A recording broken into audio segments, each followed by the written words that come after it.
Hey, what's going on, everyone? It's Sean with another Tesla video, and in this one, I have an issue with my car that I nor Tesla service can seem to figure out. So about 3 weeks ago, I was supercharging at the Lone Tree supercharger on the south end of Denver.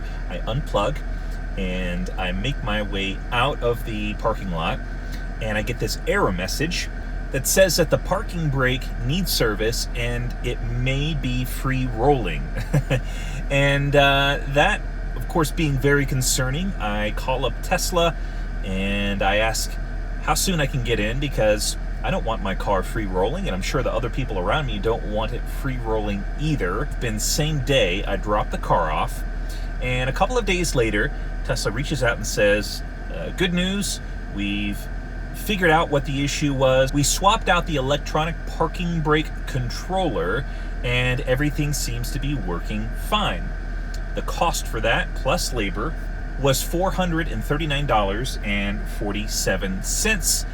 I happily paid that, knowing that the issue was solved. I get in my car the next day, the same error message pops up, only worse because there's an additional message that says that the parking brake has failed or faulted.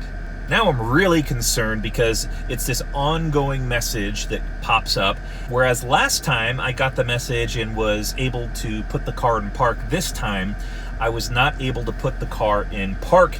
It would only allow me to put the car in neutral and in drive. So I drove it right over to the service center, swapped it out for a loaner, and that was on a Saturday.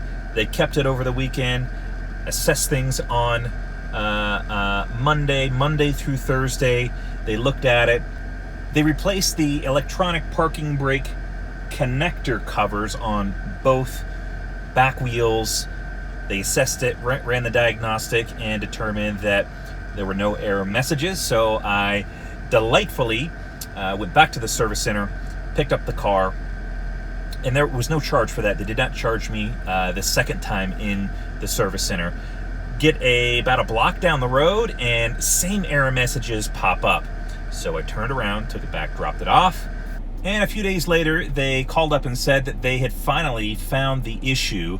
There was a wire in the steering rack column that had just worn with, I guess, use in using the steering wheel, and so they replaced that, and I have since not had any issues, thankfully. So I guess over time, over the 137,000 miles that I've put on the car, moving the steering wheel back and forth had chafed one of the wires, was creating the fault in the parking brake, or causing that error message to come about the parking brake.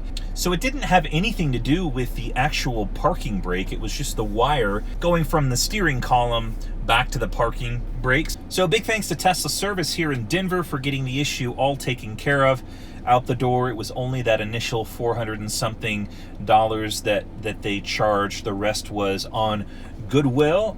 I'm super excited that I'm not having an issue with my parking brake anymore, and gladly driving it around with, as I mentioned, 137,000 miles, almost 138,000 miles, which means that I'm getting close to 150,000 miles. Maybe in the next couple of months, I'll hit that and do another review on cost, how much it's cost me over the 24 months that I've owned the car, and what sort of things I've encountered in those 24 months. I'll just add to the spreadsheet that I created for the first 12 months of ownership.